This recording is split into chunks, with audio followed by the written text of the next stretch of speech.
Bendito seja o Senhor Deus de Israel, porque a seu povo visitou e libertou. Meu irmão, minha irmã, paz de Jesus e o amor de Maria, neste dia 30 de janeiro de 2021, terceira semana do tempo comum, sábado, dia de Nossa Senhora. Todos os sábados, nós consagramos a Maria. A igreja coloca o sábado como um dia mariano por excelência. E o tema de hoje da nossa liturgia da palavra que eu queria destacar é o tema da fé. E a fé, como vai? Como vai a minha fé? Como vai a sua fé?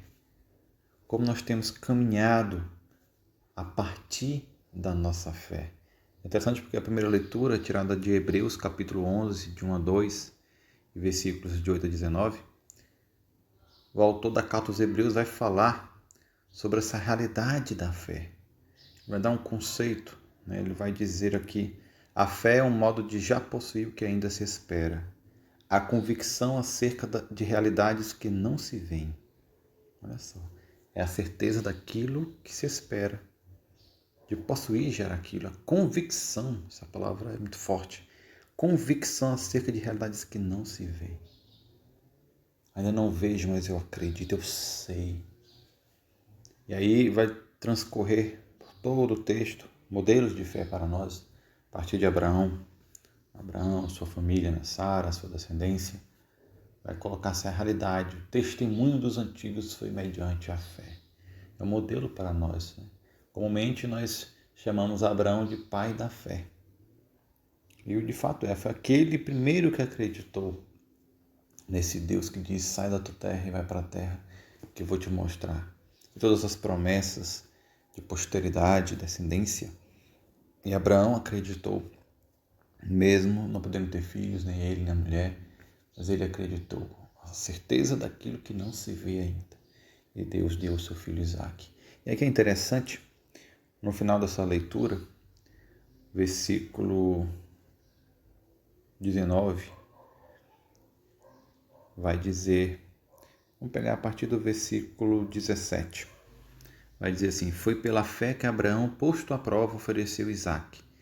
Ele, o depositário da promessa, sacrificava o seu filho único, do qual havia sido dito: é em Isaque que uma descendência levará o teu nome. Ele estava convencido de que Deus tem poder até de ressuscitar os mortos, e assim recuperou o filho, o que é também um símbolo. Olha só que o autor está nos ensinando, aquilo que muitas vezes nós falamos, que no Antigo Testamento nós temos prefigurações do Novo Testamento, prefigurações da ação de Deus naquilo que vai acontecer em Jesus. E de fato, Abraão aqui tem seu filho Isaque, o filho da promessa. E só tinha ele ali com Sara. E Deus pede aquele filho em sacrifício. E Abraão, acreditando na providência de Deus, decide entregar o seu filho, o filho da promessa, em sacrifício. Claro que o sacrifício não acontece porque Deus mesmo intervém. Estava apenas pondo a fé de Abraão à prova. E aqui é interessante porque Deus envia o seu único filho para o mundo. Esse que se sacrifica, que morre, ao contrário de Isaque, Jesus morre de fato e é ressuscitado. Ele ressuscita. Essa história de Abraão e Isaque é a prefiguração daquilo que vai acontecer. De Deus, o Pai, com seu Filho, Jesus, que dá em sacrifício por cada um de nós. Também é interessante nós vermos isso, e o próprio autor que diz, também é um símbolo. É que ele chega a dizer que Abraão fez porque estava convencido de que Deus tem o poder de ressuscitar os mortos. E aí, quando fala de ressuscitar os mortos, nós temos que sempre nos lembrar e sempre somos levados a isso, a Jesus, o Filho que sacrificou e ressuscitou. E também nós temos que ter um ensinamento aqui, amados, que nós podemos só abrir os nossos olhos, olhar ao nosso redor e sabermos que a nossa fé é provada constantemente.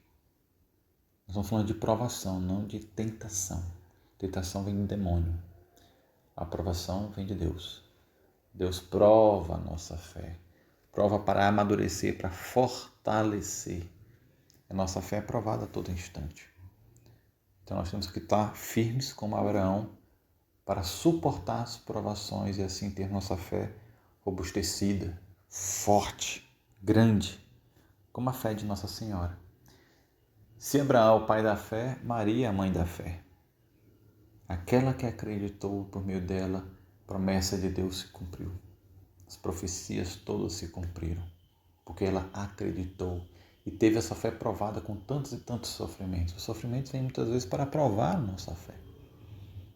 E no Evangelho de hoje, Marcos capítulo 4, versículos de 35 a 41, vai dizer assim: Naquele dia, ao cair da tarde, Jesus disse a seus discípulos: Vamos para a outra margem.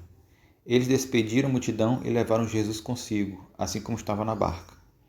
Havia ainda outras barcas com ele. Começou a soprar uma ventania muito forte e as ondas se lançavam dentro da barca, de modo que a barca já começava a se encher. Jesus estava na parte de trás, dormindo sobre um travesseiro. Os discípulos acordaram e disseram: Mestre, estamos perecendo e tu não te importas? Ele se levantou e ordenou ao vento e ao mar: Silêncio, cala-te. O vento cessou e houve uma grande calmaria. Então Jesus perguntou aos discípulos: Por que sois tão medrosos? Ainda não tendes fé? Eles sentiram um grande medo e diziam uns aos outros: Quem é este a quem até o vento e o mar obedecem? Palavra da salvação, glória a vós, Senhor. Meus irmãos, minhas irmãs, aqui o Senhor Jesus aponta um grande obstáculo para a nossa fé. É o medo. E aqui não é simplesmente o medo em si só. Por exemplo, se a gente pegar aqui essa situação dos apóstolos, está num barco e parece que vai afundar. Como não ter medo? É natural, é normal ter medo. E tantas outras coisas que nós temos medo. Isso não necessariamente empata a nossa fé. Mas a pergunta dos apóstolos demonstrava um medo paralisante, um medo maior do que simplesmente morrer, como era o caso. Qual foi? Qual era o medo? O que está escondido aqui nessa pergunta dos discípulos no versículo 38? Mestre, estamos perecendo e tu não te importas? O medo aqui é que Deus não se importasse com eles.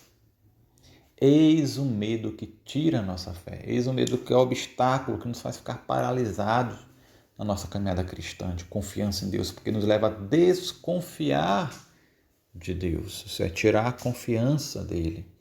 Deus não se importa comigo. Deus não me ama, Deus não cuida de mim.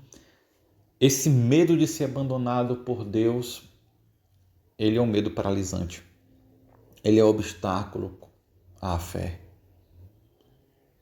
Quando Jesus diz, não tendes fé, ainda não tendes fé, porque sois tão medrosos.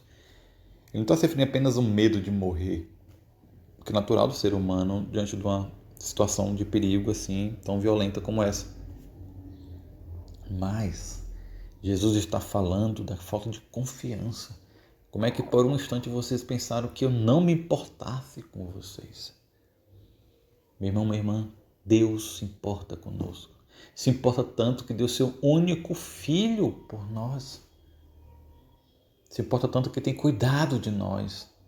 Nós estamos aqui podendo falar de Jesus, da sua palavra, por este meio, porque assim Deus quis, Deus permitiu, porque Deus quer demonstrar o seu cuidado. Nos quer libertos pela força da sua palavra, mediante a nossa fé. E a palavra de Deus alimenta, é um dos alimentos para a nossa fé, se não o primeiro.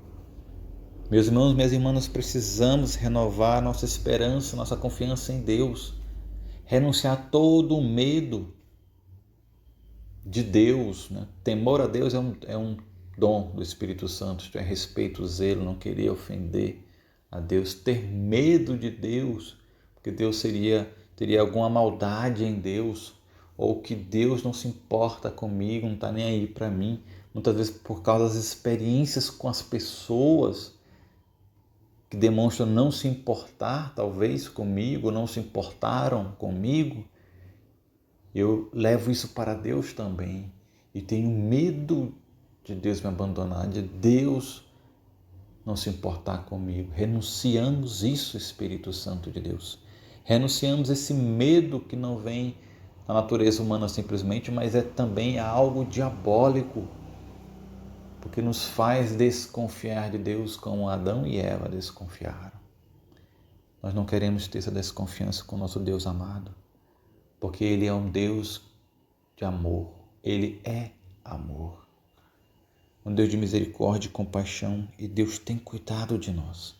Espírito Santo, vem fortalecer em nós essa fé no cuidado de Deus, que Ele está no meio de nós, que Ele age conosco, que Maria possa passar à frente de todas as nossas necessidades, especialmente desta confiança incondicional no amor de Deus. Sim, mas intercede por nós, para que possamos ser homens e mulheres da fé.